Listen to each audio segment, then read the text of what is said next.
The Pentagon has unveiled its new national defense strategy, its 34-page document that lays down the priorities for the U.S. military under the Trump administration. In line with the American President Donald Trump's America First rhetoric, the military's priority is now defending the homeland. The document lists several ways that the United States intends to do this. It is further said that the United States will seal its borders and will deport undocumented immigrants.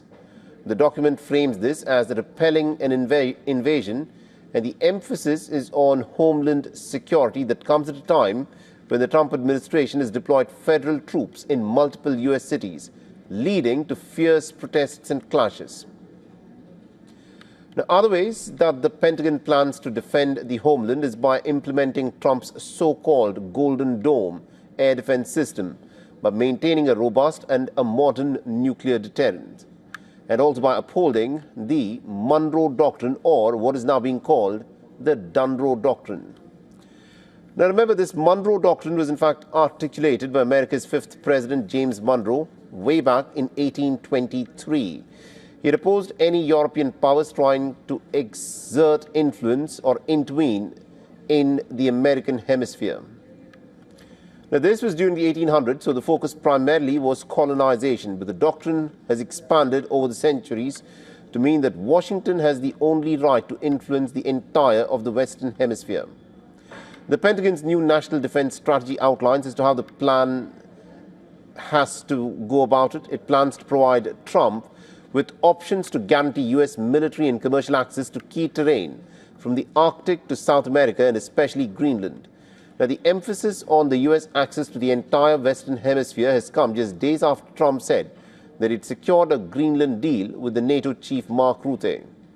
Now, Trump says that he secured unfettered U.S. military access to the island, which the Americans already had before. And this would be in line with the U.S. national defense strategy, but it also comes after heightened tensions between the United States and its European allies. And these tensions, however, also seem to reflect the changing American priorities.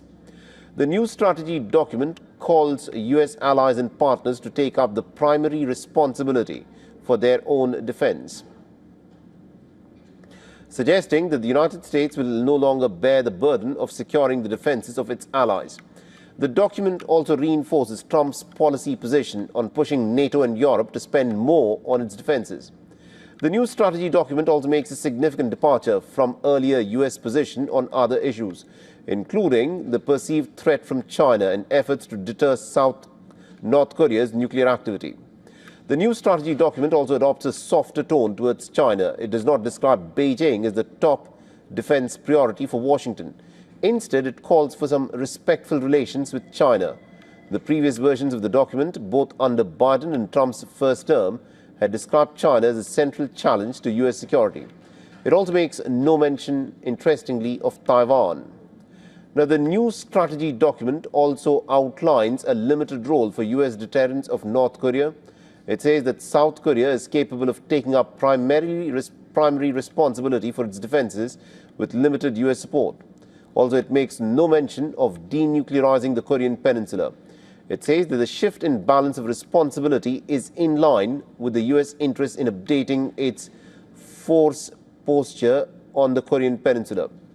Now, currently, South Korea hosts about 28,500 American troops to ward off threats from North Korea.